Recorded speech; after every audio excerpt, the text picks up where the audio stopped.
go there, I date it, put it on the bottom, and when it's time, I just go and I click on it and everything comes up. So you mean I don't have to scroll through 50 emails and find the one from Kevin? Oh, okay. No, All right. you don't have to. I mean, you can if you want. That's what I did. You get off on stuff like that, but if you just pull out the agenda and put it on your desktop and put it at Yep. the bottom, and date it, Gotcha. it makes it really easy. Bookmark it. Yeah, or bookmark it. I'm a more a visual person. Okay, so we got a quorum here. You want to get started? So, all right, so people got the minutes. Are there any changes to the minutes that anybody would like to make? Yes. I have, oh, sorry, I have to unmute. No, you're not. I can hear you. You're good. We We hear can you. hear you. Oh, you can't, okay. Two things. Wonderful job, Kevin, of those minutes. It's like having a recording in great detail, but you can read it quickly instead of taking an hour and a half to listen. The last name of Gaetano Charlante is misspelled. It's Ciarlante. Correct. And that's the only correction I have. Good point. Anybody else? Stephen, what was that spelling again? It's Ciarlante. Or CIA. Got it. CIAR. Charlante. Got it. Okay. All right. Anybody, everybody's satisfied with the minutes? Yeah, I move to accept the minutes. Yeah, I second. Everybody's, okay. Aye. Aye. Okay. Oh, so welcome guests. We got Bill Barr. Hey, Bill. Everybody knows Bill. Congratulations, Bill. yeah. Yep. Yes. Congratulations, Bill. Thank you very much. Great. Okay. First task, CCAP. Such a wonderful background introduction, things that we've done before, and now we've run into this backsliding by the state and what do we do about our goals, tasks, and things like that. So, Mary? Yeah, well, just a couple of things, and then I'll hand it over really to Stephen. The first point is that we were originally advised to go along with the goals of the state. So that's how we got to where we are rather, with the 30% by 2030, and et cetera. I got an email from Eleanor Carroll. Oh, good. Stating that that's what I wanted to talk, but I did get an email from Eleanor saying that the municipality should do what they feel is appropriate for their municipality. That's what she So- suggested, that when I talked to her too. Yeah. Yeah, so the state is backing off from that, I won't say mandate, but suggestion. So now we are in a whole new world in terms of what our aims are going to be in terms of the reduction. So that's the first point. And I mean, so with that background now, and given the amazing analysis that Stephen put together in terms of reducing emissions for transportation, I think that, as I said, we're in a whole new realm. And I think what I'd like to do really is hand it over to Stephen to talk about his analysis of where we would go, what would be our aims in the transportation sector, because that, of course, is the most challenging area given the large amount of emissions there. So I think we should start the discussion looking at transportation. That's one way to start. And then from there, look at the industrial sector and look at the residential sector. However, if you all decided that we don't want to look at the industrial sector or the residential sector, I mean, that's another option. I'm not suggesting that happened, but I'm just putting that out there as another option. And the other issue in terms of this discussion is what should be the baseline year. We have data from 2010, that has been our baseline year.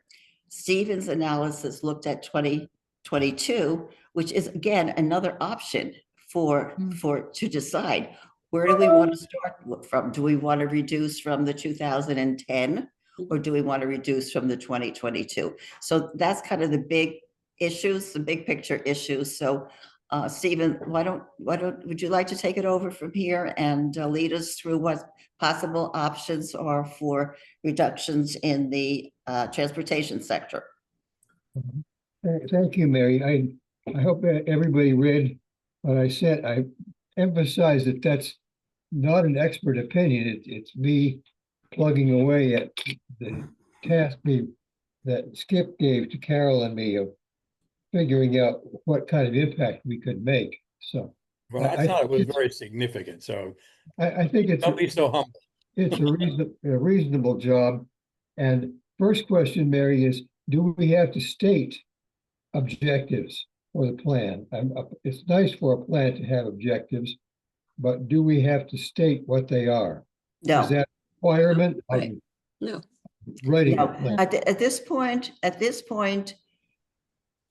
it's what the town and what the task force thinks is reasonable, doable, achievable, appropriate, whatever, adjective you want to use. Well, as far as I can see, even what I call the best case scenario in which everyone is so enhanced and tranced with our suggestions that half the vehicles in Socrates in 5 years from now are all electric, and that we're on an electricity grid that is less than half natural gas. Both of those are unlikely to occur. They're technically conceivable, but very, very, very unlikely. We said that in transportation, the best case, if it happened, that one that I've described there, could lower the GHG emissions by 5 to 8%. So if we want it to be real world and conservative, we have to say that this plan might lower the GHG by 2 or 3%. I don't want to put out that number. I don't see why we should, because it's our so little do we have control over that. I think the plan you suggested is a very good one. Mike added the idea of writing in electric school buses. That's that could be an addition. Mhm. But I personally think that what we can write in a paragraph or two, and if needed, supplement it with the whole shtick that I have there to explain why we concluded that we have so little little wiggle room, and that we're go ahead with the plan of strongly recommending electric vehicles, electric school buses, everything that's in there. Seems to me that that's all we can do. We talk about the serenity to accept the things we cannot change. I don't like the serenity here, but we don't. We can't close the throughway to motor vehicles.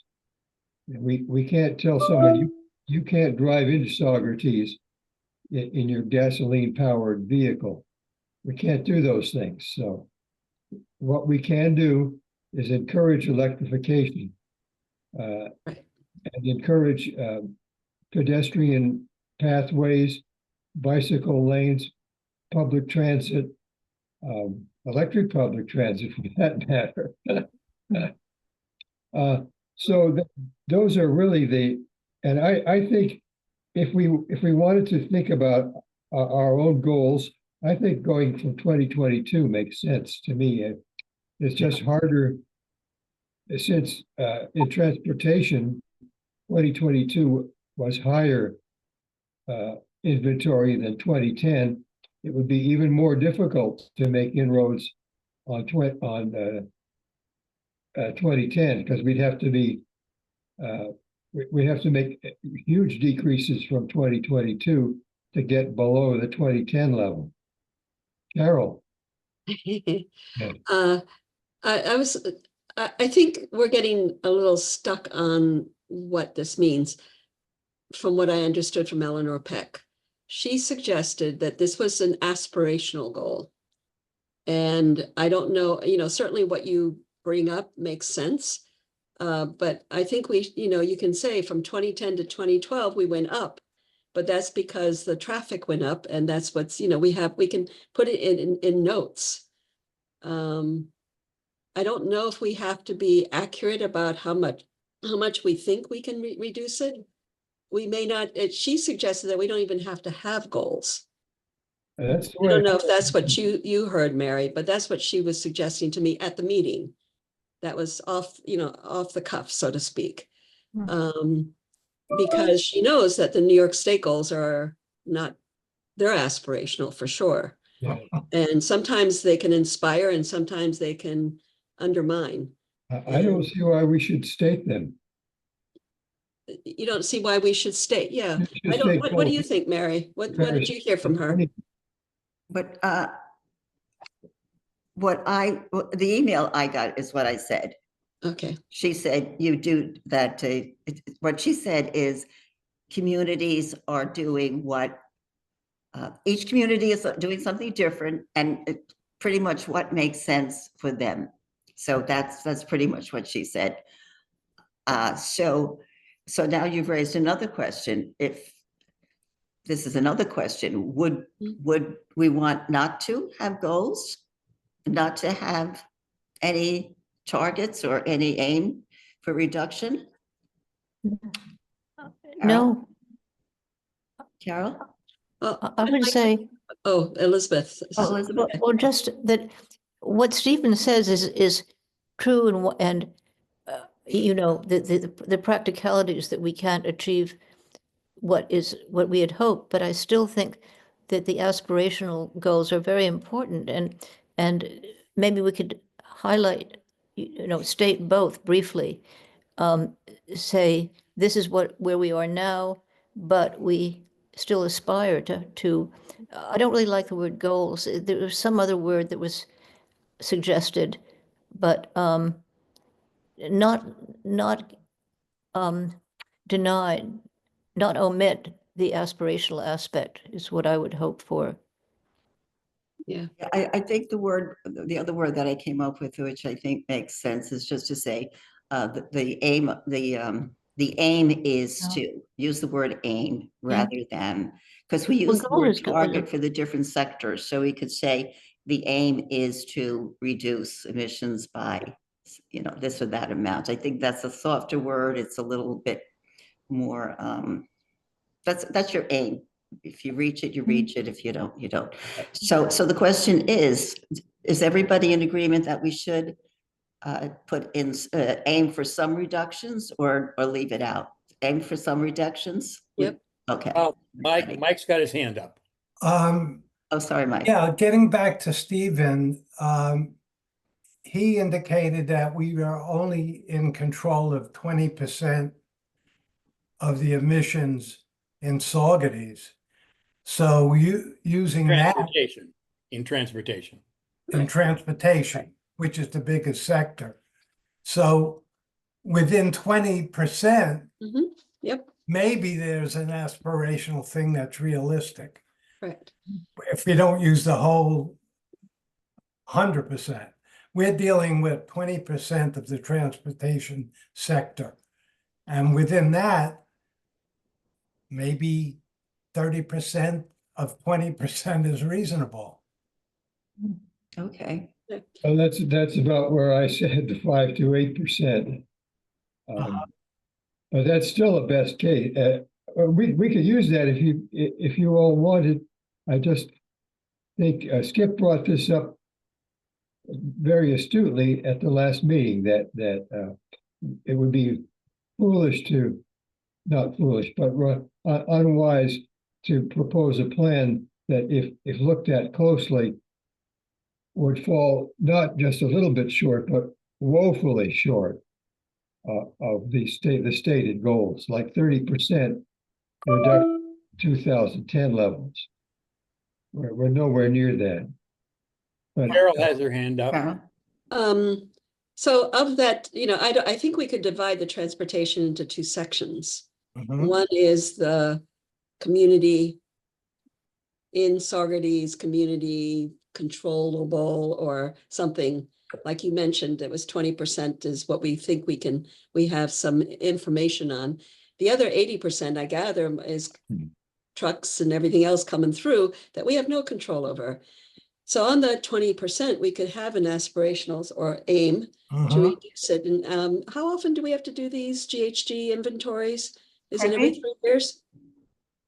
Pardon me? How often do we have to do the GHG inventory? Every 3 years or every? Oh, I don't know. I mean, the state did it in 2010 and now we have it for 2022. I don't know if it's every 10 years or not, but yeah. So, anyway, so between 2020 and 2030, what's reasonable to reduce that 20% by? And I think is this true that you were suggesting 5 to 8%? Steve, that I would understand be that? 5 to 8% of The Of the- 20%. the 2022 GHG levels. But is that of all GHG levels or That's right. 20% of it? 20%. But if we took the towns, which I think came to about 55,000, I don't have my I don't thing have in, it in front of me either. I'm sorry.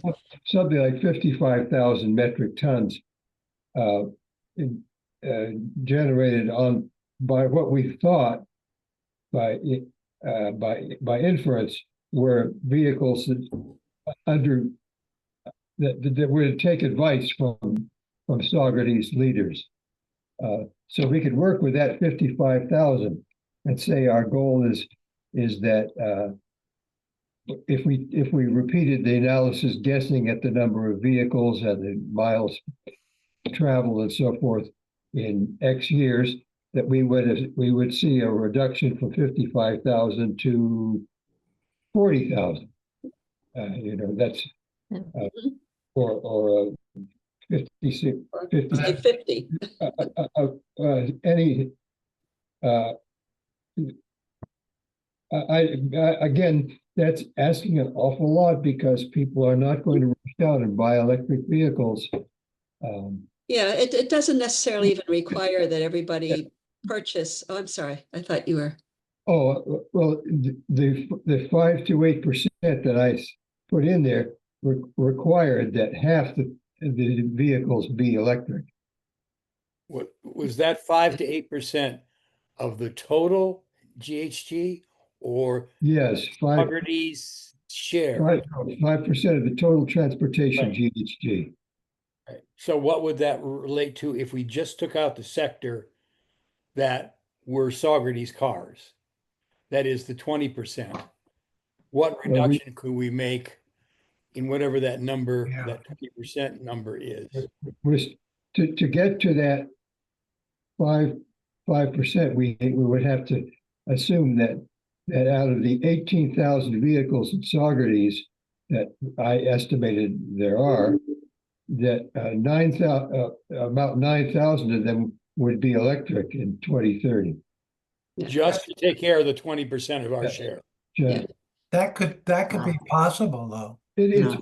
possible if the Yeah. IRA persisted and so forth. 10 It's years. not inconceivable, it's just unlikely. Mhm.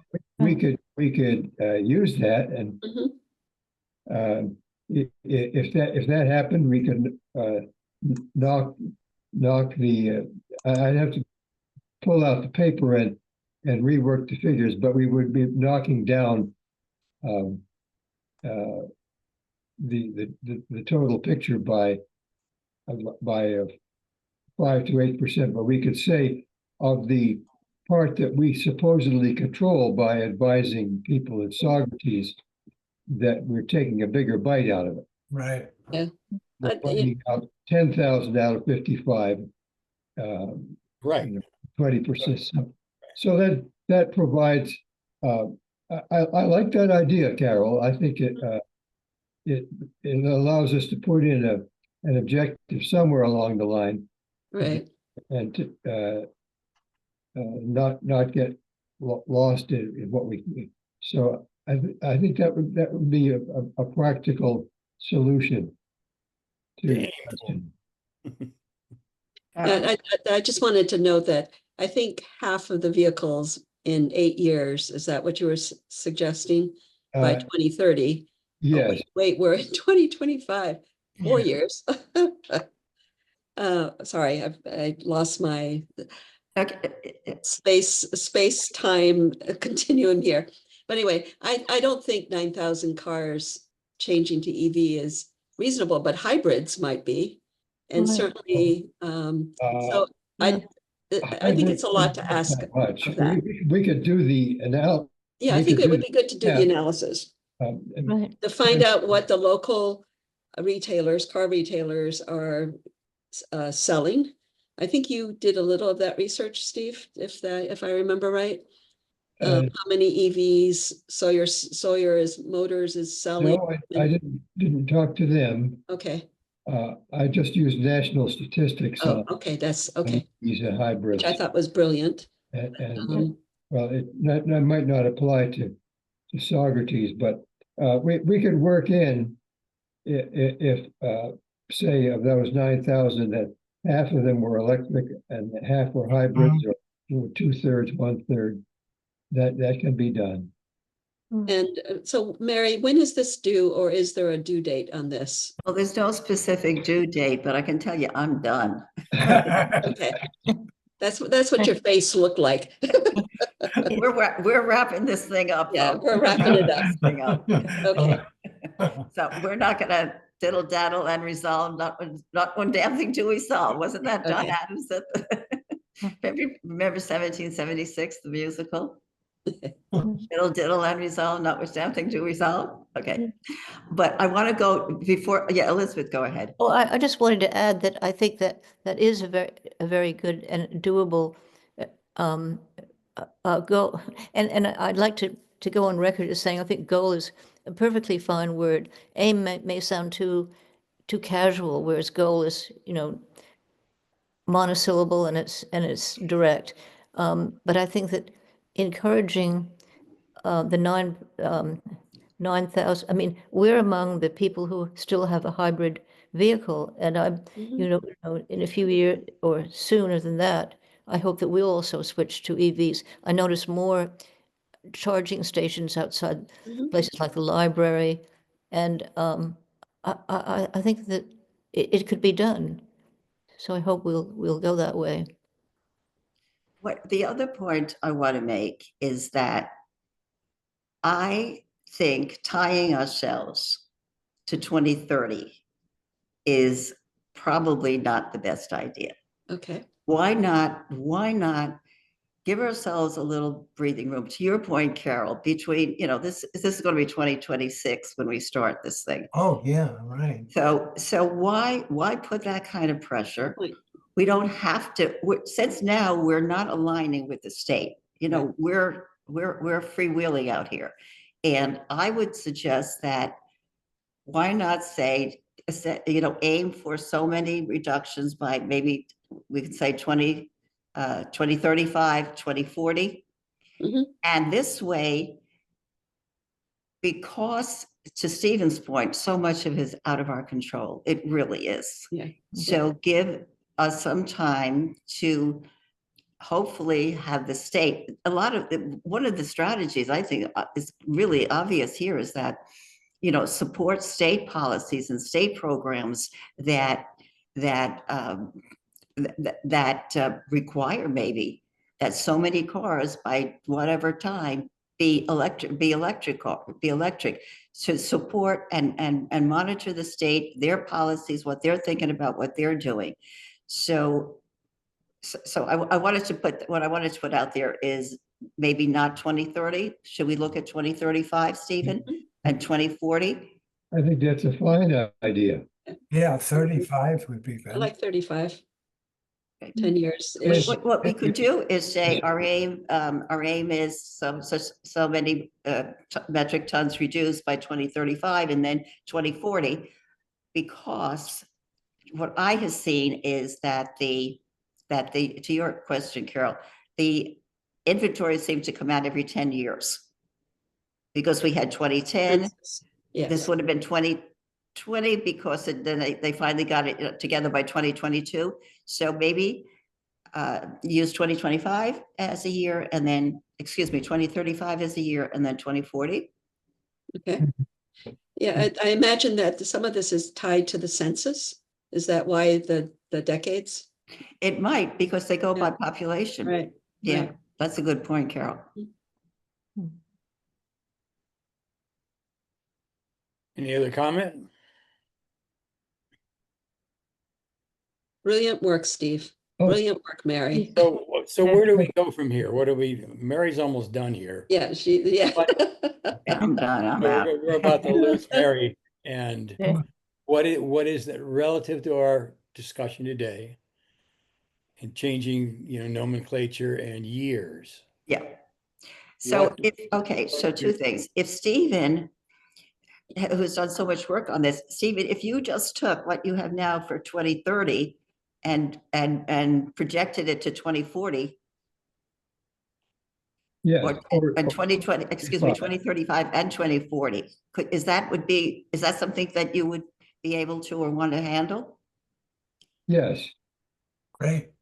I can get that to you quickly. Okay. Not tonight, but soon. Yeah, no, yeah. Okay. So then, so at that point, we will have aims for 2035 and 2040 transportation. Now we come to the industrial sector. I was thinking, and again, I'm putting out a number, and this is also just putting out a number. I mean, if we were to aim for 10% from Northeast Solite by 2035, 10%, it's 42,000 and something now. So to be 4,200 and something reduction. Mhm. I mean, That's we could say substantial. 15%. I don't know how we guide ourselves on this because we're having Right. data. My take is it would require, number one, a conversation with Solite, because that is their main emitter. And all of that takes time. Everything takes years to have people change. So my sense is that 10% is a lot to ask, but in 10 years, I think it's possible if we put it to 2035 as well. And I don't know if anybody saw the email because I sent it out last minute, but I did have a conversation with someone who creates biochar in Saugerties, and he thought that it was possible to replace the coal with biochar. But then I was wondering about the greenhouse gas emissions to create biochar and what is it like to burn it? And I don't know enough about it. So all of those things I think are research items and helping Solite figure out how to reduce their footprint. But also a quantity. The person who And whether biochar, I saw a demonstration of it, but it was backyard biochar, and it took a long time. it does take a while. And what you got out of it was a very modest amount. Right. So the person you talked to was he thinking, He's connected to Roth Lumber. Is that the same person? I don't know. I Oh, saw okay. it at the White Feather Farm, and I've forgotten, it was a year ago. I Oh. forgot the guy's name. And even on a personal level, I wouldn't, even though it's supposed to be good for the garden, I wouldn't want to invest the time that it took. You're right. And it might not be the answer. I just saw it as, oh, Can you find Look out good. from him?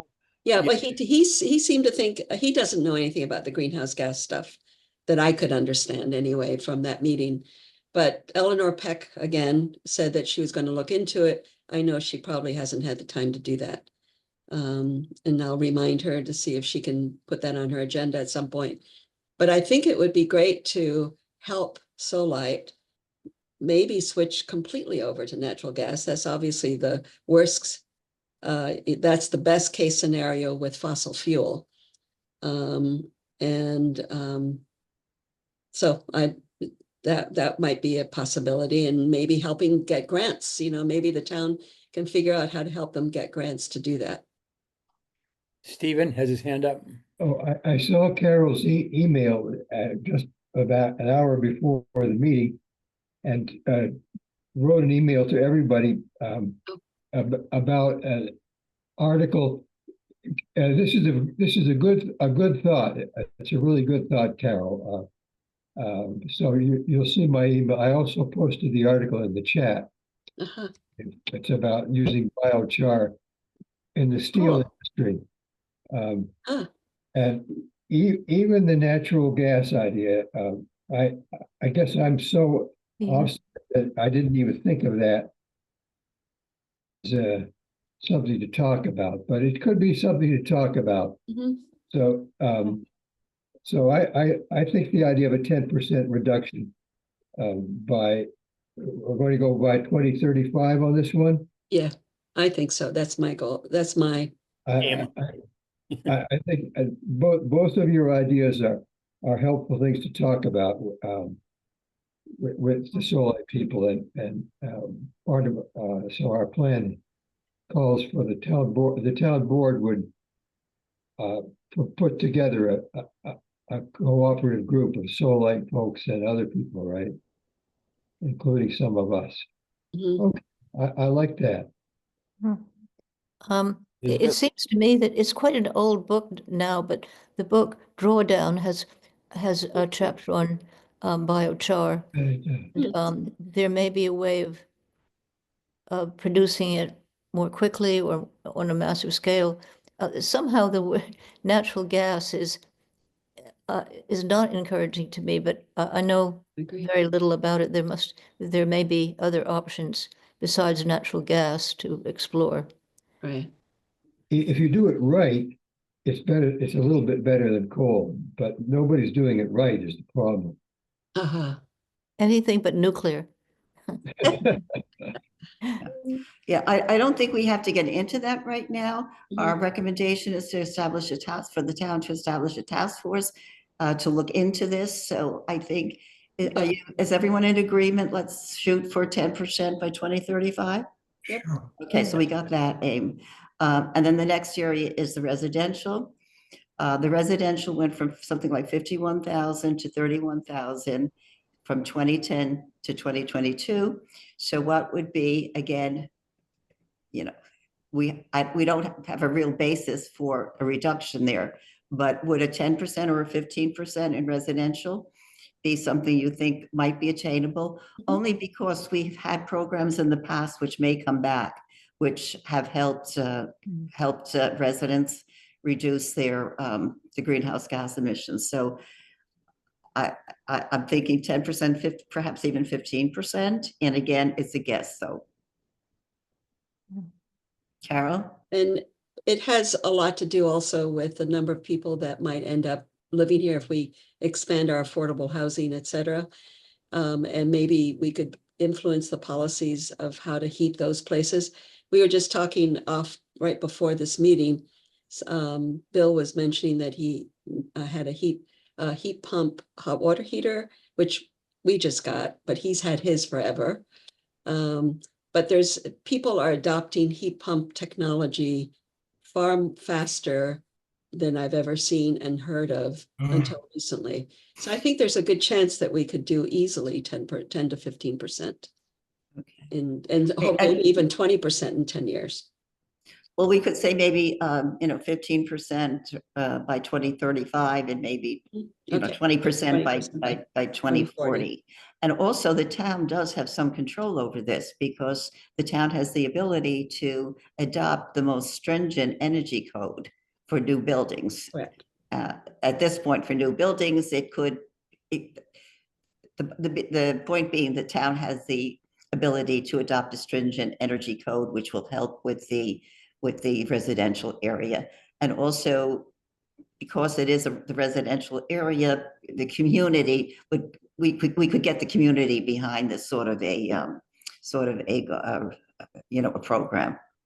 What you have to remember, though, is in those codes, that is going forward in buildings that are to be built. It doesn't reduce what's already happening. Right. So those codes are good going forward to ameliorate what's going to happen, but to reduce what already is, it's going to take conversion of what already exists. Yeah, but promoting different programs such as community solar and rooftop Yes. solar and all of that. Yes. And heat pumps, we can reduce. I That would be agree. the strategy then. I would agree with that, but the code's going, I was commenting on the codes going forward. Because, yeah, absolutely, That's absolutely. so. Yep. That, although that's something we should push for, Mhm. that's nothing that's going to reduce anything. It's going to keep what's going to happen in tow. So we have to focus on those programs that will allow people the affordability and knowledge and affordability of what they can do to change now. Yeah, Bill. Okay, Stephen's got his hand up. Even, yeah, Just, Skip, you noted in an email to us a few days ago that the all-electric building has been put on hold, which that's of course a great disappointment to us because even if our town leaders in their wisdom called for enforcing the most stringent codes such as no new gas hookups, almost every municipality that's tried that in the country has been beaten back by lawsuits. But let's hope that things get back on track, and hope and stick with the idea that we will put out the most stringent codes, including avoiding new natural gas hookups. okay, okay, did you decide for the residential 10, 15? What is the consensus? By 2035, By 2035? let's knock another 15% off. Okay, 15? I don't that's aim. man, That's a That's a goal. hope. We should change aim to hope. Prayer. Prayer. We pray that. Goal, hope, name. All right, You let's don't go. use objective. I like It's more doable than we have more control over that than we do Right. over the transportation. That's right. Okay, so 15% by 2035 and 20% by 2040? Okay, all righty. Okay, so we pretty much resolved the reduction goals, which we're not calling goals. And Stephen, Reduction aims. no, it's going to say the aim is. Is to- to No, reduce. it's fine as far We as I'm got the concerned. aim here, guys. Okay, good. And then Stephen is going to do a little bit more crunching of the numbers for the transportation. And then when I get all of that, I will put it together and I'll redo what we already did and send a draft out to everyone. Is that Wonderful. Mhm. good? Wonderful. Okay. Mary. Thank you. Thank for you, the- Mary. It's fantastic what you've done. Yeah. What you're doing. Mhm. So any more comments on this? Okay. Nice job. Okay, yeah, onward. Hmm. All right, so open space. So Fred had put out a comment on Overlook Times that he considered communal areas, dog parks, sledding hills, things, part of open space. And that raised concern with several people. So I wrote him, a couple times and we had a conversation. He seemed unclear on, what we had put forward in our comments. So I sent him a second and he indicated what he was working for was a map on page 190 of the DGEIS. So I looked at that and I sent him that compared to our map and our, the sections of our comments that related to open space. And then we had another conversation and he did make it clear that the fear was that he was possibly suggesting a substitution of what areas would be considered open space with more of the critical things. And at one point he made a comment, well, no, I think the critical spaces are most important, but these things also could be considered. And so there's a second level. So all of a sudden he's thinking in different levels of open space, which is not what we thought of. So I'm thinking that we, at one point, when the new board comes in, that we should present Mm, our section on what we think open space is, including the definition, so that we're going to start with a new team here, so that everybody's clear on those. So I don't know, that was my thoughts, and I throw it open to other people, what they think about this and what they think about how can we even speak of things like that he mentioned, dog parks and stuff as being open space, and how will we get away from doing that so it doesn't um, water down, possibly water down or become an escape hatch for the developers to say that that's open space. Carol? So the thought that just came was that we might want to define what the importance of open space is for. And that might help just take out the dog parks and the recreational, aspects of it. Okay, I think we did that partly in our I, statements I agree. because of the foresting thing. And now Right. comes up what was brought up last night and what was suggested before about the recharge areas. Yeah, And I sent you all a map of what yes. Paul Rubin gave, and you'll see that in that area, the recharge area does exist within what we had considered open space. So not only we pressed the GHG forested area aspect of it, but now there's a second area that we didn't talk about that we could reiterate, that here's a second reason that it's important. So yes, I agree that reasoning, would be. Skip, Yeah, in terms of the open space, at least from what I've been listening to with us, there's two things. One is the forested area. And from what I heard yesterday at the meeting, that is the main area where we're drawing water from. yes, That's the recharge area. that's exactly what I was talking about. So to me, the most important thing is not whether we have a dog park over here or not. Yes, We have to protect that recharge area Right. for two reasons. The greenhouse effect and water. And so I think in terms of our overlay, those are the two things that we really should be pushing. yes. And those criteria have to be met. And not to get too caught up in the little Right. back and forth of, yeah, I'm not minimizing it, but I think there's a big picture of the land that really is valuable to preserve. That's exactly the point. Yeah. That's exactly the point. So if we want to, I think with the new board should get our whole presentation to the DGIS, all whatever we've put out.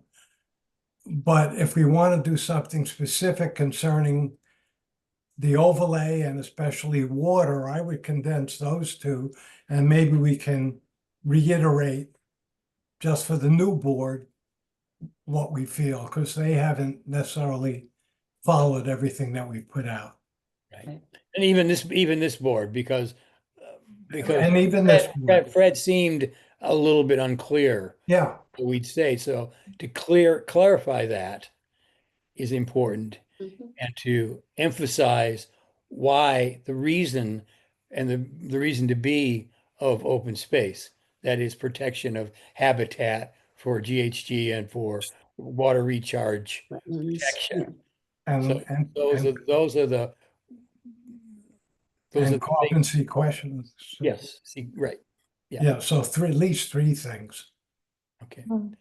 Elizabeth? And that's why I kept mentioning, like a broken record, perhaps, the traditional neighborhood development plan, because of the 5 that got short shrift through the various variants of the DGEIS, and for not good reasons, I think. Sure, economic reasons are important, but the two aspects that that Mike just mentioned about the forested area and water recharge area being as part of open space, that must be protected. And we have to, not get caught up in details. So just to, last night at the meeting, that traditional neighborhood development plan was mentioned several times by Fred. Oh, great. Oh, was it? Yeah. Yes. Okay. He said several times, well, the traditional neighborhood district. He said, in passing, but that Oh, seemed to right, be right. touchstone for him. He didn't lay it out, but he used it as an example. Oh, good. I'm glad to hear that. Not an example, but he kind of referred to it. So it seemed like it was on his mind Yeah. as some sort of model. I Yes. see. I thought it was not capitalized in his mind. Well, what happened is they don't have any scenarios in the new PDD. They said we're not considering scenarios, Right. but in considering thresholds, we can point to that as a model. Right. Right. So that's why we're pointing to it. Yes, they have eliminated it. They've eliminated all the scenarios as something to be studied, but it still can be used as an example. Good. Just as relative to speaking in front of the town board, their lawyer kind of said, hey, the comment's closed, but that doesn't mean you can't make comment, toward what concerns us and what's important. It's still important to be able to say that. So though the traditional neighborhood district is not in the DGIS, we can use it as a model or an example to look toward. Good. Carol? I was just wondering, and maybe this is defined as well, the open space plan, does it include the DEC jurisdictional wetlands and floodplains and vernal pools? Or is So that in addition to the open space plan? How we stated it is we wrote a map and we said that map includes 500 to 550 acres of the forested area, which if we go for the 73% of Mhm. 840 leaves 60 or 80 acres to be applied to the other Okay, critical areas. So yes, we save some by saying, okay, put this toward, protecting if the aquifer overlay needs that protection. So that's the one thing that's a question. Is that aquifer overlay sensitive area? And I forgot the third one was gateway Mhm. overlay. Those three things, do they need that's a question we should investigate. Do they need open space protection? Should they be left undisturbed? That's part of our definition, is this land needs to be undisturbed to, in the case of the forest, for GHG and recharge purposes. Do these other things. Right now, there's a protection. I think Bill told me that there's a protection there, but it doesn't stop development. It just mediates it a little bit. Is that true, Bill? Yeah, it cuts the density in half, Okay, Oh, so it doesn't totally pretty protect. much. Yeah. So okay. maybe that needs to be looked at for using that other residual amount for protection. Maybe that, so that's what we put forward in our comments. So Mike? Yeah, just going back to what Elizabeth said, I talked to Fred way back years ago, and I think Skip, we even went to traditional neighborhood associated development. And I think that is the model in his head I believe so. of what this was supposed to be. And he even said last night, now that I remember, he's seen different ones in different parts of the state. And so maybe that there's a whole package here where we're talking about what the open space is in terms of the forested area and water, and put the traditional neighborhood development into that package. So let's give them a package that sends them in a certain direction and kind of gives our bottom line. I think we need to have a bottom line to let the board know that this is it's not a negotiable, you know, to save the forested area and the water supply. I guess that was my concern about mentioning other areas, that the bottom line is this stuff's got to be, this critical areas have to be preserved, and everything else is nice but residual to that. Mhm. Mary? Yeah, this is on topic, but a little bit off topic. I did not hear any, okay, point.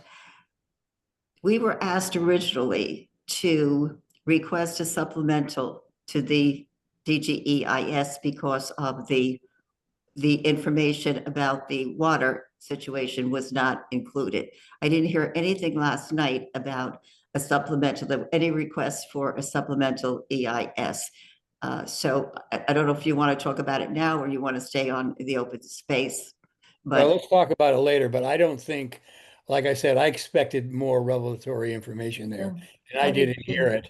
And I don't think that what was said last night, it was a repeat of everything, and I don't, in some cases, it wasn't even germane to that, what would be required for an EIS. But we can talk about it further. yeah, But I know it's a also I'm little off talking, topic, so. also just again to not to get totally off topic, but there needs to be other EISs as we go down the line. That's what Adriana pointed out to me. So that wasn't a major topic of conversation, but other EISs are going to be required down the line. And that's to inform if things aren't fully regiment or what word do I want to use? Fully backed up in the findings, then EAIS has to be done to complete that. So, any other comments? So maybe Mike and I and maybe Steve can get together and look at what we've done for overspace before and produce, a statement from us, you know, Sure. incorporating these other things that we didn't do before. And presented at an earlier board meeting in the new year. Would that be something you'd want to be involved in, Mike Absolutely. and Steve? Okay, Skip, we talked about at one point, what would we talked about recreational areas in terms of open space and what would not be open space, such as dog parks and Yeah. other recreational areas.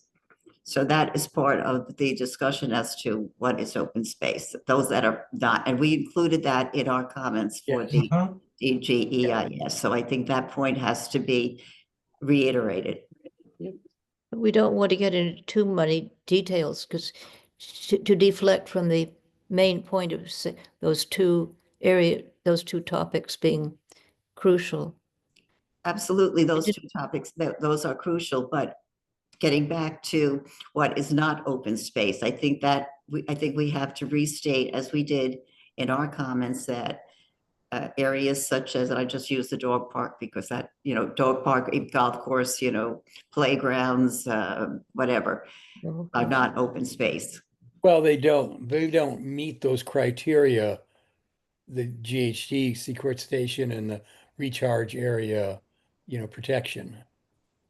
They Isn't don't, the sleigh riding area in the forested area?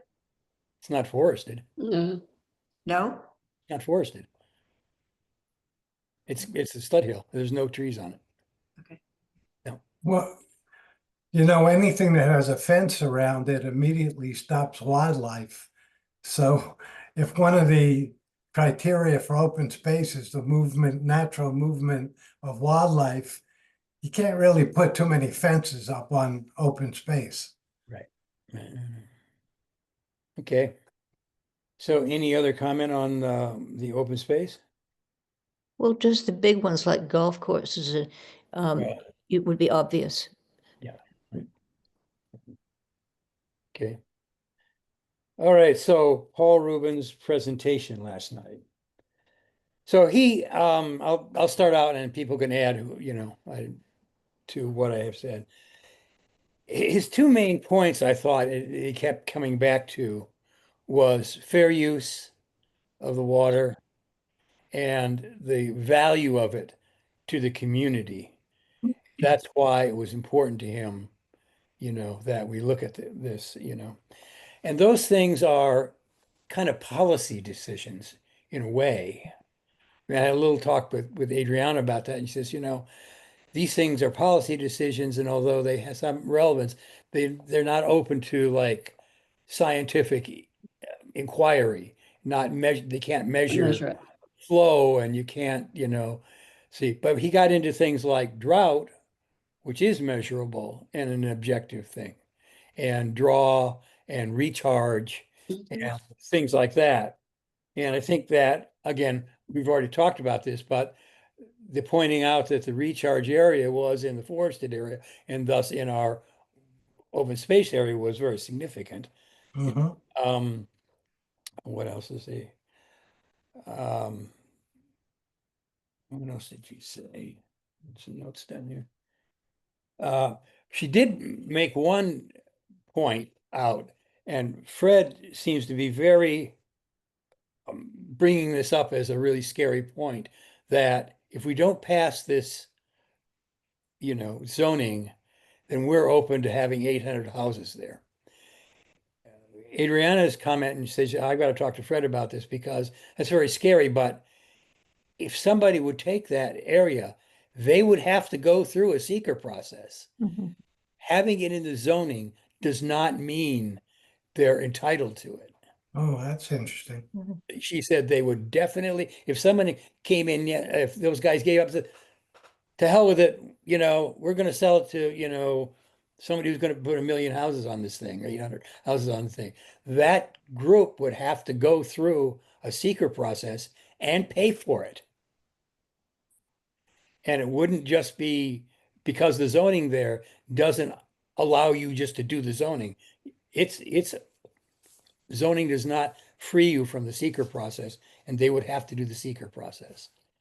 So that's one thing in my mind, the fear factor of thinking that if we don't pass this, if we don't give in to their demands, we're going to get 800 houses there is not the dynamic, Mhm. So there is a protective wall there, which is another seeker process. So that was, what to me that allows is to be a little bit more pushy on what we want for open space and for protection and stuff like that, because that threat of them backing out and selling it to somebody who's going to make it real isn't as real. Mhm. Right. So that was a point that she'd made. May I just add something to that? Yes. She's right, of course, but the advantage of a PDD is that the seeker process looks at the whole place Place. as a whole, whereas absent that, each individual parcel, each lot would just be reviewed in terms of its own little impact. You say each one of those 800 houses would have a seeker process? Each time, Sure. what she's talking about is each time Segmentation. starts to develop, there would be a seeker process for that. Do you agree with this, Carol? Yeah, yeah. Mhm. You wouldn't have the advantage of seeing the whole thing as a whole and evaluating it Piecemeal. in scheme. Yeah, Yeah, it's sort of like segmentation, yeah. I just want to add one other thing Paul mentioned, Skip, and that was law. section 245-25, the reasonable use doctrine.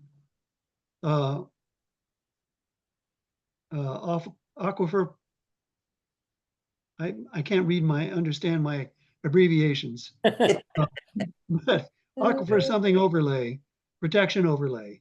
Mm. States purpose and availability. The law says you must preserve groundwater resources for the protection of all people. With what? I didn't hear the last thing. Repeat it. Just repeat what you just said. Requires the preservation of groundwater resources for the protection of all people. Oh, okay. I didn't hear the last line. Yeah. But Water must not, that's a very, Mhm. that's a really good thing to say, but interpreting what that good of all people right. is a subjective, consideration, right? Right. Well, he did also say the reasonable use doctrine says water must not harm neighboring properties Mhm. or deplete water resources. Yeah. Hmm. Well, it But I goes think- to the whole concept of the government, the public interest. The government has to act in the public interest. So that's, for the public good, for the public interest. So even though it sounds very vague, it's definitely a precept of government. Right. Carol? I wanted to just note that 800 units could be done for affordable housing in high rise. We could put that into play. 800 units is not astronomical. It's just, we're thinking about it being spread over 800 Single acres houses. and with 800 different houses. But if we figured out a way to allow for higher housing in certain areas, that might take care of our affordable housing requirements. I bring up that number because he was done in the concept, I get it. Yeah, towns and houses being spread out right. over that whole area. And that was the fear that was brought up Right. if something else didn't get in its place, which is why, but also to lessen the urgency of the fear of that, to know that it would have to go through a seeker process, as this is going through a seeker process. It becomes a little bit less onerous. It's not like if we don't do this, 800 houses go up there. Right. No, Yeah. that's not what's going to happen. So, Right. Mike? Yeah, last night I brought up the concept of, not concept, but the idea of thresholds. And, so there were two numbers and you can dispute what's reasonable, what's reasonable use. Of water. The hydrologist brought up 26 gallons per minute. The developer has brought up 220 gallons per minute. I don't know. So I'm hoping that we're putting pressure on the town water consultant to really look at what is reasonable. That's what the towns has to do. They have to totally determine what they feel in the concept of the health of the community is a reasonable take. So we've heard two polarities, and I think our job is to encourage the town board and their consultants to really come down with some data that shows what will be reasonable. Right. And they're gonna do that. She was on her computer Right. last night, immediately, going after it. And H2M is the hydrologist consultant. Right. So they are Yeah. definitely going to be seeing that. And then I think in the Elizabeth? last 25 years, that the respect for EIS has grown Because when in the early 2000s, when hits came came here, they just threw up stables and houses and offices without going through the EIS prospect. So Right. even though the idea of a PDD may not be such a bad concept in itself, but this is a much larger area than other PDDs that have been discussed. So it has to be very carefully thought out and carefully enforced. Elizabeth, is HITS in the village? No. What did you say, No, Mary? it's in the No, it town. was in the town. It It's was, in the town, okay. yeah, we reviewed it. Yeah. They didn't go through any Barely. process. They got fined too. Yeah. Well, Okay, Stephen? and they also, speaking of water, they were supposed to create a water plan for the future, and that never got done either. So I hope that this is a better time. Stephen? Well, I wondered if our commission might make a recommendation about reasonable use. If we went around the table right now, what would each of you say is reasonable use? I'll start with mine. It's based on something that I found in Paul Rubin's written work, where he said, I talked to this Skip and Elizabeth about this last night. He said that supply should be twice demand. So if the demand is 110 and the supply is 220, that meets that ratio. So I'm going to propose my suggestion for reasonable use as 110 gallons per minute. The 26 is ridiculous. Yes. I don't like the way he made it up either with the percentage of. You said it, I didn't. But I'm using his demand supply ratio to come up with my 110 gallons. Now, does anybody else have a figure offhand?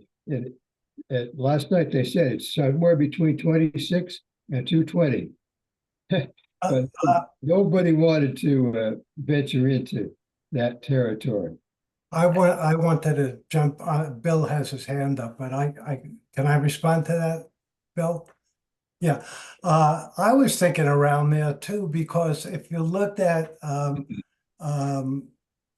hydrologist paper, I think through Adriana, there's a certain draw where you have to go to the DEC for permission.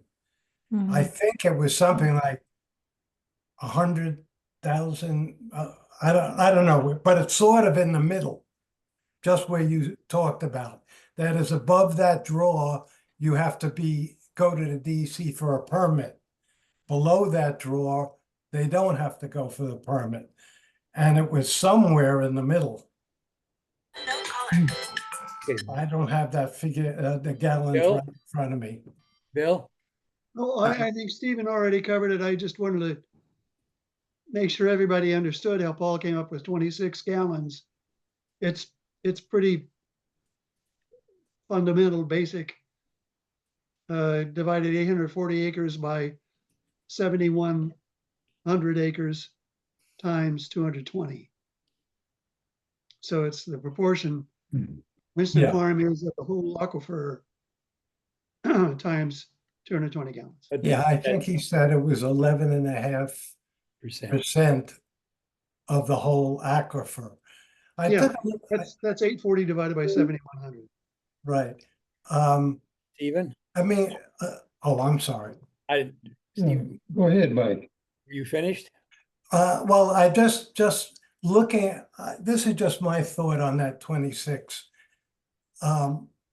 That assumes that the rest of the aquifer is going to be hit with tremendous development. And I know the aquifer comes I live on the ridge going up to the Catskills, the foothills. The aquifer goes right down my street. I'm not on it. I'm on the bedrock, but there's not much land up there, and I don't know how much land down in Mount Marion is developable. Is going to be seeing tremendous development. So I'm not sure that that 26 is a reasonable number. I don't think it is either, and I don't think the hydrologists do either. Uh, And but I don't think 220 is reasonable either.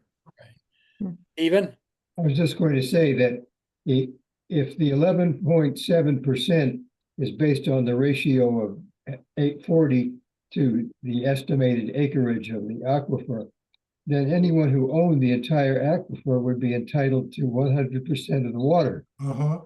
And that makes no sense either. No. So using it by acreage ratio, I just don't get that at all. I don't think that's going to fly. I don't think. But It gives me pause that he has used that so much. Right. Yeah. Carol? So this, it has a lot to do with my not understanding how they measure all of this. And I think it would be useful for me to hear from anybody, and maybe you guys already know, and I could just learn from you, how it is that they analyze this kind of situation. And then we could maybe make some good recommendations from that. How do you mean analyze it? How do they know what this recharge is, and how do they analyze it? I don't have the formulas. Okay. Labella did a study. Yep. They did a 35-day study where they drew water out, and they had several test wells. Okay. And they measured, the amount that came out, and they measured other test wells, how far it went down, and they did it for 35 days, and it reached a plateau, and they left it there for a while, and they stopped, and then they waited 31 days, and the plateau went back up to the original size. So they figured out what the recharge was over a period of time. Yes, and then both they and Ruben said it was. Both they and Ruben said that it was a very complete. Usually the tests aren't that long, so Paul Ruben said their test was very good. Yeah. The whole thing. Okay, thank you. Worthy of what they did and how they, and had no problems with that they could get that draw. Although one caveat is that the recharge happened, they stopped draw altogether, and the recharge took Nobody was using it. and nobody was using it, and that's not a real life Right. situation. Good They're point. gonna draw down that in a certain number of days, and people are going to keep drawing on it, so they're not going to have a 31-day Right. recharge. So that's one flaw in the ointment, Bill? Yeah, I thought it was interesting. There was a question too. Somebody said, okay, do we know that the aquifer is all connected, the 7,100 acres? He answered that in the positive. He answered that in the positive because of the existence of the test wells and their height during that. Oh, I thought he said they can't be sure. I'm talking about. I don't know. That's what somebody, I heard that question too, and I thought that he answered that question through referring to the several test wells that were there. But he also spoke about the drought. I mean, how important the issue of drought was, and that these tests were done in a reasonable, a non-drought time. Yes, that was his first point and one of his main points before he saw all these drought charts and how often we had a drought and how long they were compared to the test time. So that was the thing. He said, this should temper your view and you should be vigilant because of these occurrences of drought in available, in perpetuity. So yes, that was brought up, and that was another one of his measurable points, was the drought situation and how it affected things. He did mention something in terms of the village, and he felt that the village might need another tank, storage tank Right.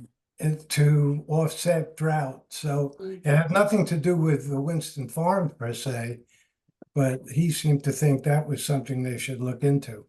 Right. And overall, It's not our business, he but didn't think drought was. So as to Mary's point, that might be a reason for having a supplemental EIS. Is that if drought wasn't taken in, and that would be I think a question for Adriana or H2M as to, was this a complete study because it didn't take into consideration droughts? Well, it's something to think about. Mhm. You know, when I'd ask, does anybody want to say something? Because I have something else I want to say about other studies. So after I asked Adriana about would there have to be EIS for the existing as of right zoning, and she said yes. And she says also, please note that any studies that are done now that are not complete enough to make a conclusion in the finding statement in this project will require supplemental review at a later date. mhm, This will be stated in the finding statement, not implied. So this is going to be right up front. For example, the plan has not been provided with access to visual impacts. Assess visual impacts, I'm sorry. You know, and at the time of the master plan development or site plan proposed, a visual impact analysis will have to be provided and reviewed against the requirement of seeker or the project findings. So there are going to be other points right. where studies are going to have to be done in this project. And she said she sees a lot of comments on this GEIS is a free pass, you know, because it's so general and because it should not be the case. But that should not be the case if done well or correctly. The Seeker Handbook, 4th edition states, for generic EISs, supplementals after findings are typical. Potential for need for use, site-specific, project-specific analysis, and it is inherent in the concept of generic EIS. Mhm, So those are things that should put us more at ease that this isn't, you know, once the PDD is done, that everything's going to fly through, or once the findings are out, that this is just going to fly through. That there are other points with which their feet would be held to the fire. And she's very aware of that as a consultant to the town. And they listened to her. Huh? And they listened to her. Yeah, I think they will. Okay, so did anybody else come away with anything else? Who was there, who listened to the his report? Hmm. Okay. All right, so do we need to go any farther with this? Just wait and see, Not right now. see what the consultants say, and maybe there might be a chance that Bill will be our liaison. And he Yes. can bring reports back to us relative to how he sees, you know, this going forward. So we can keep an eye on it. Again, I don't think there was I didn't feel any giant no, revelations that would, you know, make a supplemental EIS necessary at this point, but there are going to be studies down the road. And I think once the hydrologist, you know, looks at this more closely, that, you know, that too. And from the way people talked about it, the 220 is not going to happen. no. The So only thing that I came away with was um, EIS, the supplemental review may be considered. I would have preferred language like must be considered, or, you know, mandatory language, in other words, but did you hear them say that? no, it's in the, it's in the statement that a supplemental review may be Right, considered okay, okay, right. and not must. Well, it only may be considered because there's certain things that have to happen to make it happen. So that's why it may and not have to be. It doesn't always have to be considered. I hope so. Aaron? Yeah, at our last meeting, when we talked about the supplemental, I think we pretty much agreed that we would, if we were to recommend a supplemental, we would wait to see the final EIS. Right. And see what was in there. And if we felt that the information that Paul Rubin has brought up, or other information that was brought up that is not included, and that there should be a supplemental. So at this point, we're talking now about whether a supplemental may be required or must be required at the findings point. Or are we still looking to see if the EIS is negligent or deficient, rather, then we would recommend a supplemental. I would say yes. And I think that the hydrologists going out there, going through this, will make that determination. They're going to Okay. look, So, they're so, going to so, look so, at, okay, so just so I understand, we're at the point where we're gonna look at the EIS and we're gonna say, it's sufficient, or we're going to say, is it adequate, and we would recommend to the town board to do a supplemental. Is my understanding correct? I would say that we would, myself, I don't have the knowledge to know if a hydrology study is complete or adequate or not. I would rely on what the consultants say, if it's adequate or not, because I don't, I don't know, maybe somebody else knows, but I don't have that knowledge. So I'm relying on the consultants and Adriana's assessment and H2M's assessment of the situation to let us know if that's the case. And Is- yes, if that's the Yeah. case, then we should, make that recommendation. Yeah, well, this came up in the context of Paul Rubin's analysis. I Yeah, understand. And now that's been put out and it's going to be considered. And I know that Adriana is going to go forward and consider and look at, whatever text she's Right. looking at and talk to H2M, who is actually the hydrologist. It's a separate Right. company from who she works for. Don't they And call it a FEI, a final environmental impact statement? Is it called an FEIS? I don't know. that's down the road. Okay. So yes, to your question, I don't think I don't think I have the ability to evaluate the information that he put forward and compare it to other situations to consider it complete or not. I think for my part, I would listen to what the hydrologists have to say. yeah, I agree. You see, and that means that we have to act on our knowledge. I'm a cabinet maker. I don't know about hydrology. I'm going to listen to somebody who knows about hydrology to tell me, oh yeah, this flies, or no, they're Yeah, no, understood. None of us are, I don't think. So we're past the impediment that we looked at last meeting or the meeting before, which said that, well, it was not in the scoping, or it was not in the draft, so therefore it does not have to be considered. We're past that. The town is considering this new the information that has been presented recently. yeah. We're good with that. Yeah. She good. didn't say last night. She says, "Oh, I can't listen to this." La, la, la, la, la, la. Right. They'll take That's it what- into consideration. So they're Yeah. not staying. Okay. Good. Good. It's all good. So any other comments on that? So we're going to wait for, consultants' reports and their reaction, to both what's being proposed and, and it seems like people who are, in a lead agency and their consultants don't think that the full 220, would be allotted.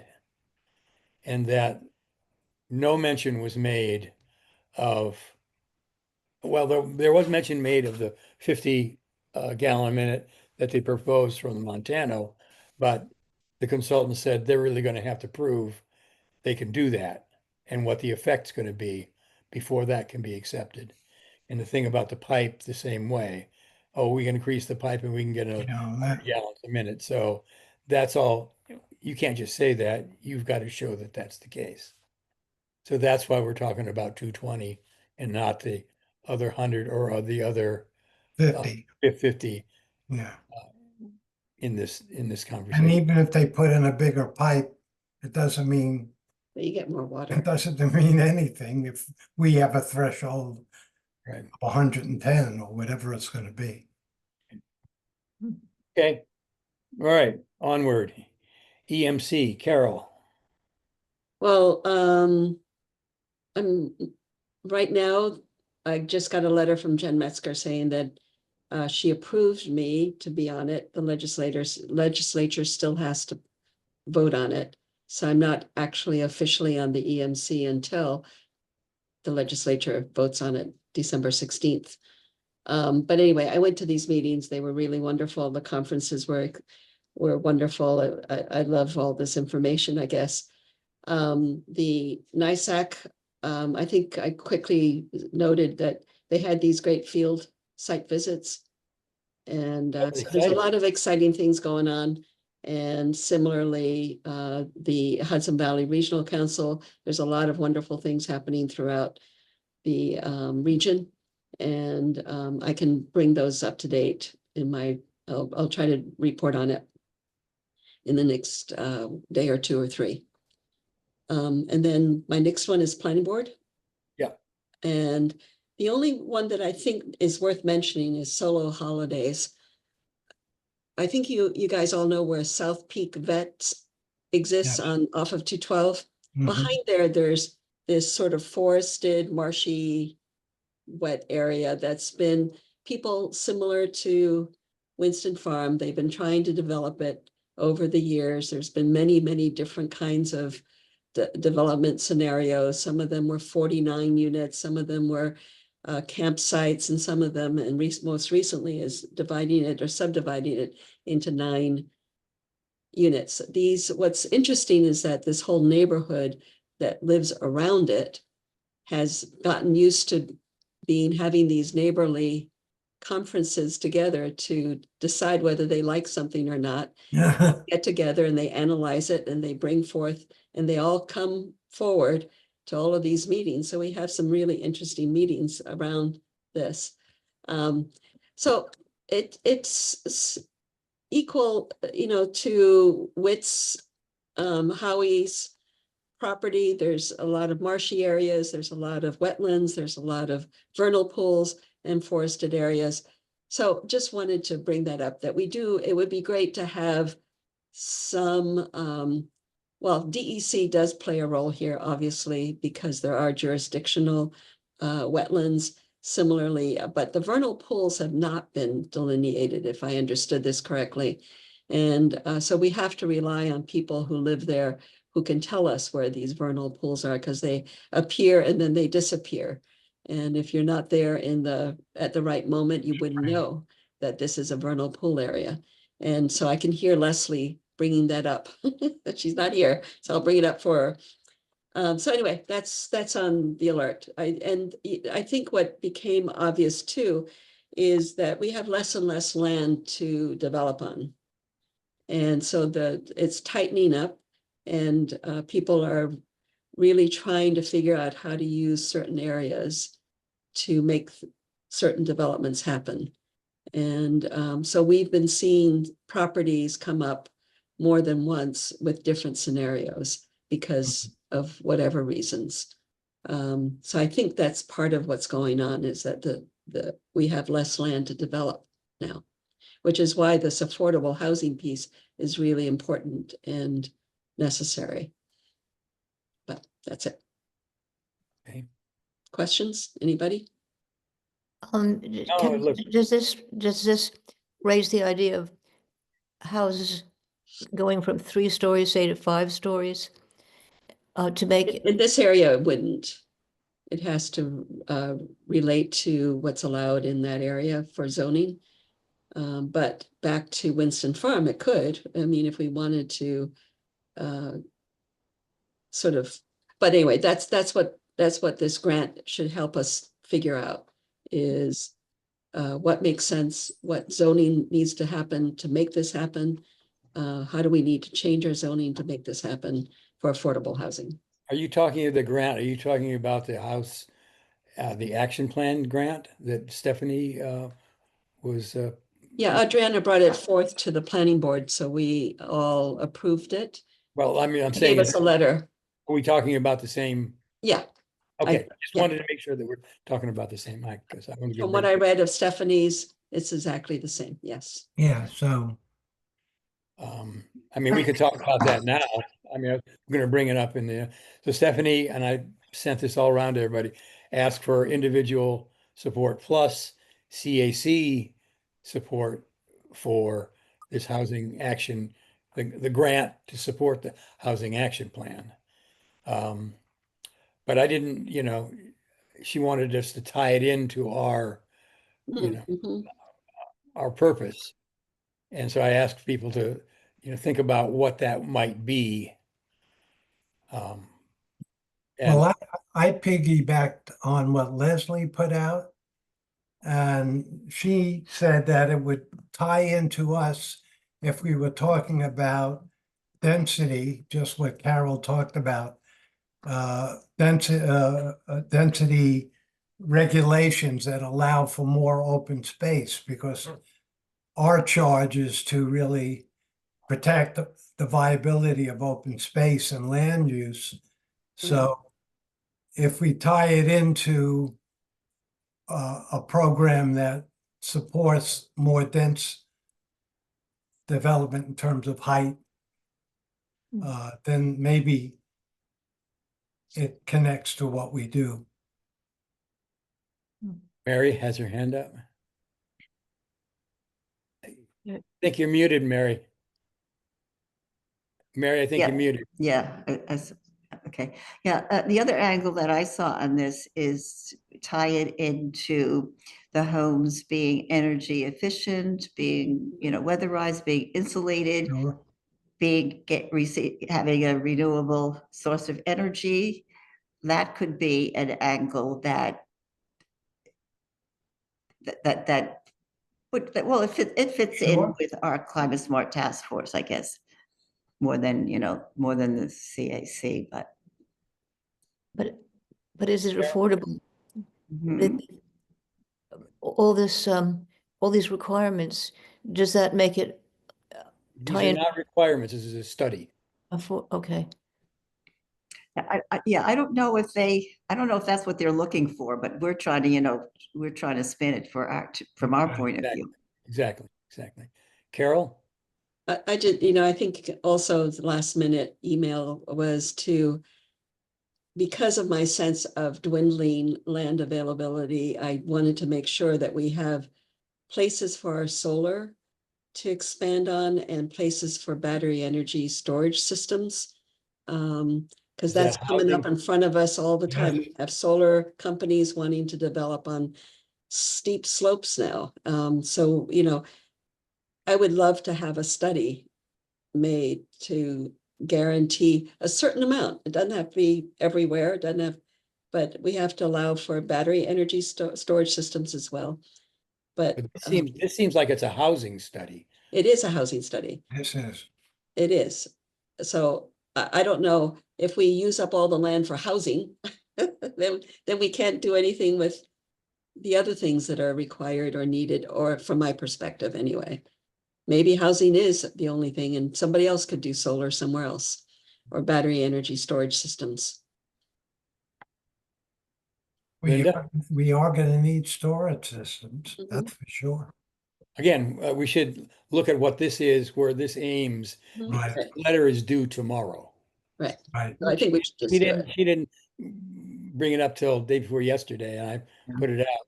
So we should really concentrate on how our purpose, our mandate would relate to this how we could tie it in a letter. Linda? Carol, question on the property, behind the vet, that you're mentioning. Does that border on Woodstock? And if so, do they have an opinion of that, what should be happening there? No, they don't actually, but what they do border on, or that it's within the Superfund site for the Yeah, wells. So Yeah. that's one of the things that's also an issue Okay. is the drawdown. If we add 9 wells, are they all going to be pumping and therefore drawing and sucking? So I can get away from someone else. Yeah, So anyway, that's also an issue. okay, thanks. Bill? Yeah, Stephanie and I just recently went to a conference in Poughkeepsie last week. What is today? No, it's this week. All right. It's a consortium of OSI, Scenic Hudson, a bunch of developers, environmental organizations. And the emphasis of it was conservation and affordability, non-competing priorities. So their point was, if you make a house insulated and have a renewable source of energy, then your utility bills are low, and that makes it cheaper to live there. So just I was reminded of that in response to what Elizabeth said about if it's energy efficient, yes, but is it affordable? And there are people really working to make energy efficiency affordable. Yeah, Carol? Something that came, sorry, it's something that came up, this is 15, 20 years ago, about the same thing. It's been an issue for many decades now.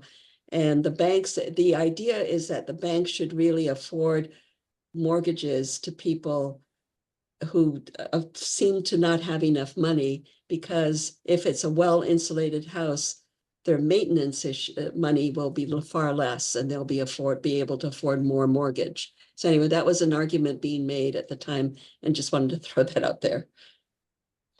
Well, their electric bills go up, but their fuel bills go down. Yeah.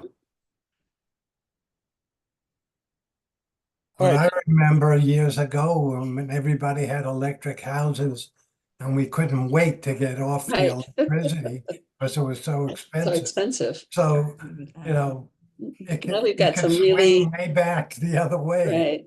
But we've got such cool things to use to reduce our electric load Right. with all right. electric anyway. I don't know, I have solar panels, and I don't know if it's just because my net metering just got better, but the last year, my meter has been running backwards for most of the year. Wow. That's great. Mine too. Yeah. Okay, so back to this, we started to talk about the letter.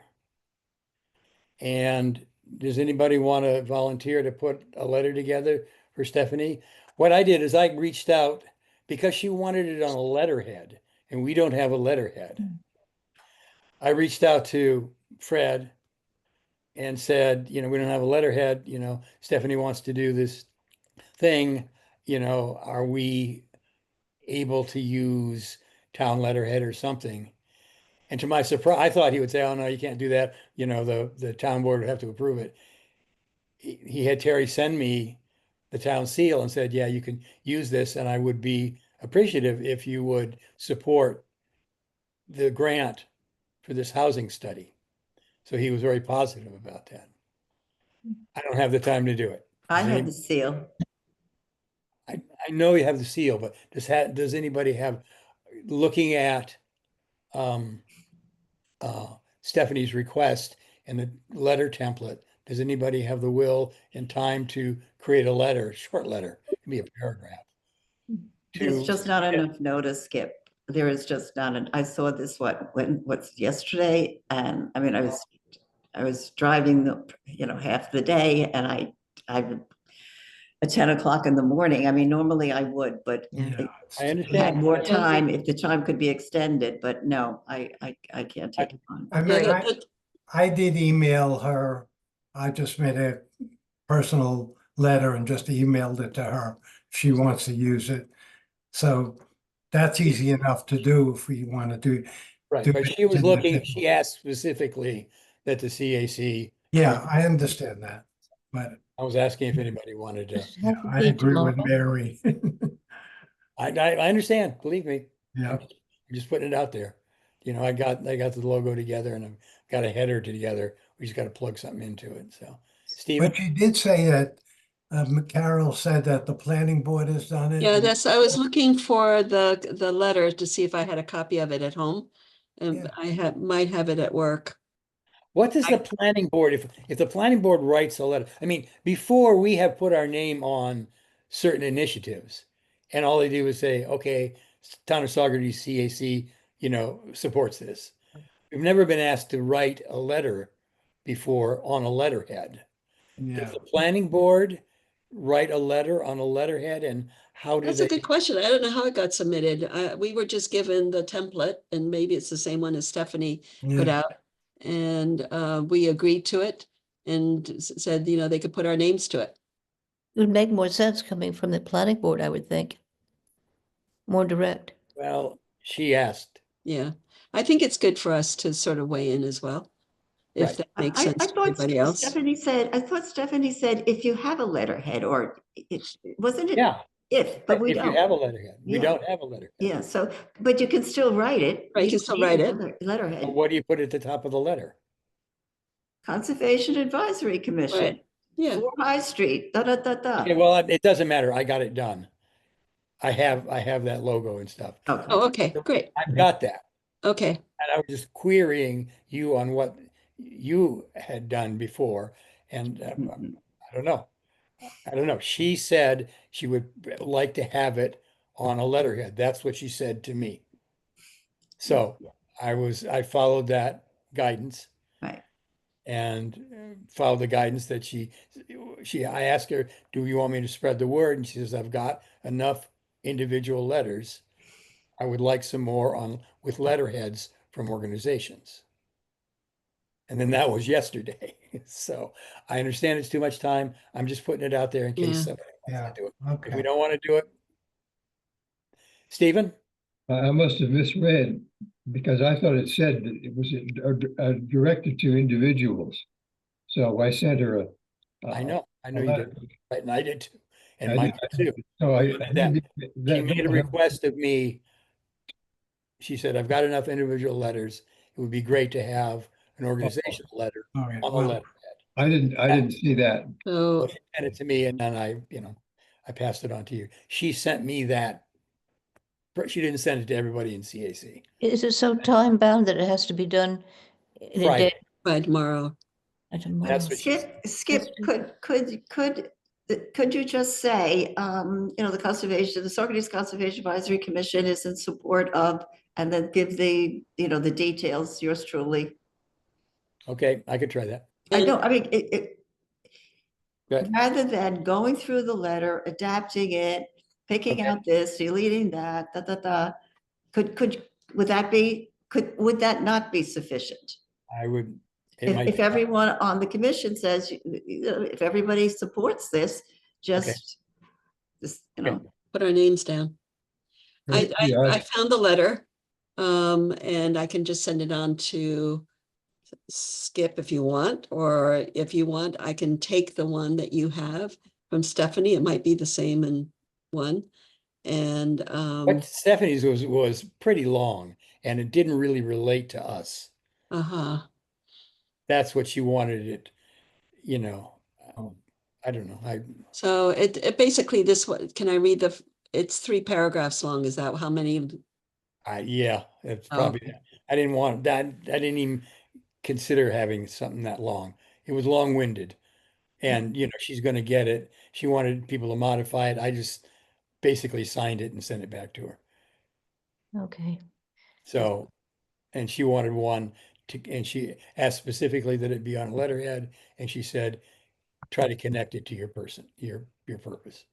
So maybe what Mary's saying, just say we're in support of the grant. Mhm. Yeah. Yeah, that would Yeah. be. Okay, well, So, and I asked her if she wanted me to send it to her electronic to her or otherwise, and she never replied. So I don't know, we don't have an envelope. I don't know. It seems to get what she's asking. I don't know. She probably just assumes we have a letterhead that we can use. So, Okay, well, okay. I'll see what I can do tonight. Okay, I'll just send you the letter too, and you yeah, can if it's 3 throw it paragraphs, out if it's not what you want. right. Did the planning board write that letter, or did they just? No, it was written by Adriana. So, or so I had understood, and it made sense because had to do with planning board and zoning and, Yeah. Yeah. Doesn't relate. okay. Okay, town liaison. So Zach's not here. I think Zach's done an admirable job. I Mhm. think he really was very forthright and bringing our issues to the town board. He was Absolutely. really helpful last night because, he's, off the record, he's a pretty conservative guy, but he cooperated with us. And last night, you know, we had supported his request for Ruben to speak. It's- And then Paul had some things he wanted done and kind of asked me. So I asked Zach. I don't know why it didn't go direct, but anyway. But Zach came through. Sometimes as the WebEx is iffy, sometimes the projection at the facility is iffy.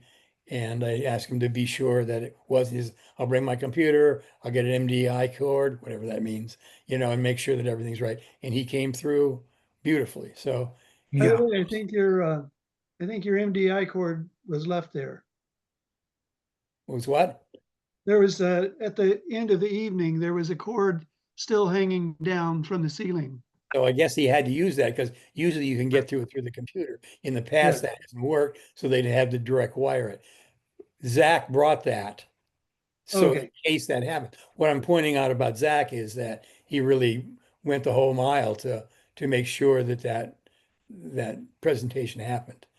So I don't know, we should, thank him. Thank him with a letter. Yes, Yeah.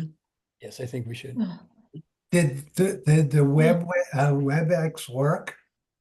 I don't know. That wasn't his responsibility. I don't know. Ken said he couldn't get on. I don't know. Did anybody else try to get on WebEx? Yep. What I happened eventually last got on. night This is Ken. is when I went on my computer, I was in the lobby, as Ken mentioned, and I could not get in on my computer, so I just went to my phone and I got in on my phone.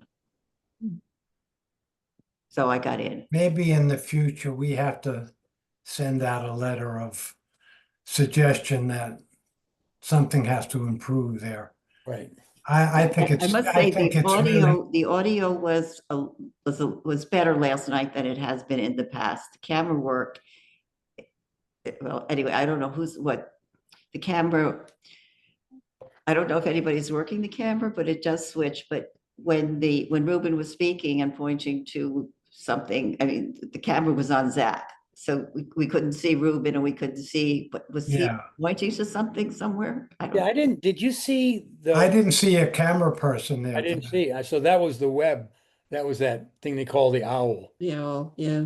So that Well, was not, that wasn't directed by anybody. So And this, yeah, Yeah, I think it's I think almost the like audio needs improvement. The audio definitely needs improvement. yeah, it's an insult to the public, okay. really, to have to deal with that. Is there And any- the other issue is that the recordings that for the September meeting, October meeting, and November 1st, 2nd, 5th meeting, whatever date that was, they are not posted. Yeah, I know. Generally, the meeting, the recording would be posted, so if you have something else at 7 o'clock at night, you could go back whenever Yeah. and Mm. listen to the meeting. Listen. Nobody's posting the meetings anymore. Yeah, So does somebody want to draft a letter that addresses those two issues for CAC? Because it's important for CAC because, we want people to be involved, and know what's happening like last night. Well, Leanne is liaison to the cable. Well, that's the other question. Who's in charge, Mhm. of right? what? Would So you- recording the meetings would be one individual or one department, and then posting the recordings would be somebody else. Who's in charge of it? I don't know. Wouldn't be the webmaster? I can't think of his name. No, well, no, it's not Mike Campbell. I've spoken to No, Mike about it. no, Mike, And he does not post the recordings, or he does not handle the recordings or the meeting. Well, if there's no other topic, I don't think we're going to be able to resolve this tonight. And if there are no more topics to discuss, maybe let's go to eat. Okay, so, well, I've got one more thing, which is a very small thing. So does anybody want to draft a letter for that? Okay. So community solar, I brought that up. There was a request from Jewel to kind of hype community solar again. And Fred sent me a thing from them, you know, with some promotional materials, asking my opinion. I told him I questioned Jewel, but I thought that Next Amp was good. And then I wrote him back and said, so do you want us involved in that? And he said, like, let's let it go for now. So there's no, we're not going to be involved in anything with community solar relative to that. We talked about that last meeting. So, okay, so any other announcements? Yeah, one thing, following up on the issue with the town board recordings and that, I'll speak to Leanne and I'll find out who's responsible for at least recording and posting the recordings. Are they being recorded? Could you tell if they were being recorded last night? I think they do it like we record on Zoom. I think the WebEx recorded them. Is that not true? Do you know about that, Kevin? Yeah, WebEx does have a recording capability. So I would assume, now I'm assuming, but maybe you can ask Leanne about that. I'll start with Leanne. I'll talk to her sometime next week, not right away, but and find out who's responsible, and we'll see where it goes from there. Yeah, The other point I want to make is the presentation we did on the CCAP at the October 23rd meeting that we had. We need minutes for that event, because we need to post for Climate Smart program.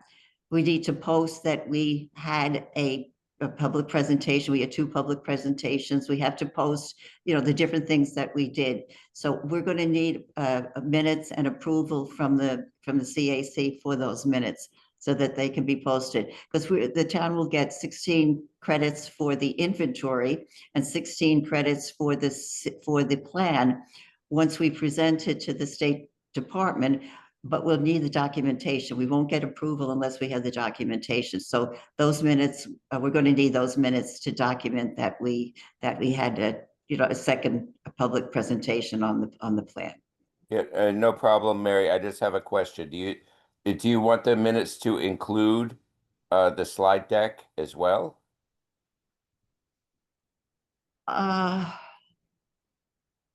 I guess we could include it. Yeah, why not? Yeah, Why not? It would be, the Yeah, more yeah, information yeah. that showing you, the more effort we put out, the better it's going to look. Yeah. Okay, so Yeah. I'll give a synopsis of the meeting, put in the slide deck, and list the attendees. Yeah, Okay. that's fine. That's good. Thank you. Okay. Okay, so question about December meeting. Usually we don't have one. In light of what we discussed tonight, do we want to meet in December? The date would be the 18th, but I'm got family issues as Christmas comes up, as Yeah. I suppose other people do. And the We date for me would be the 11th if we wanted to have a meeting. I won't be able to. I'd like to skip the meeting. Yes. Okay, so we'll meet in January then. Mhm. And come up with I mean, we said we're going to do a presentation, on the open space thing. So that will probably be then the second meeting for the town board, since we won't be meeting, or maybe it won't be till February. for that presentation, because we won't be meeting till the third week. And the And first meeting of the town board is usually just the orientation Yeah. meeting. Yeah. right, then the second meeting would be Yeah. before our first meeting. Right? Sounds good. So happy Okay. Thanksgiving, Thanksgiving. Merry Yeah. Christmas, Good night. Happy Happy holidays, everyone. Hanukkah. What am I Happy missing? solstice. Happy Kwanzaa. New Year. Happy everything. Happy Stay everything, healthy. right? See everybody. In, Happy New Yeah. Year. I forgot New Yeah. Year. Right, Happy New Year. Thank you, Okay. Skip, for running a very good meeting as always. Yes, Yep. Yeah, thank Thanks, you. Skip. thank you. Thanks for all your cooperation. We were all pretty productive this year. I think we should Mm, give ourselves a hand. okay. Hey, Thank you, everyone. okay. Okay. Good Great night. holiday. Next Happy- year. Bye. Good Thank night. you. Good night, all. Good Good night. night. Stay healthy. Yeah, that's it.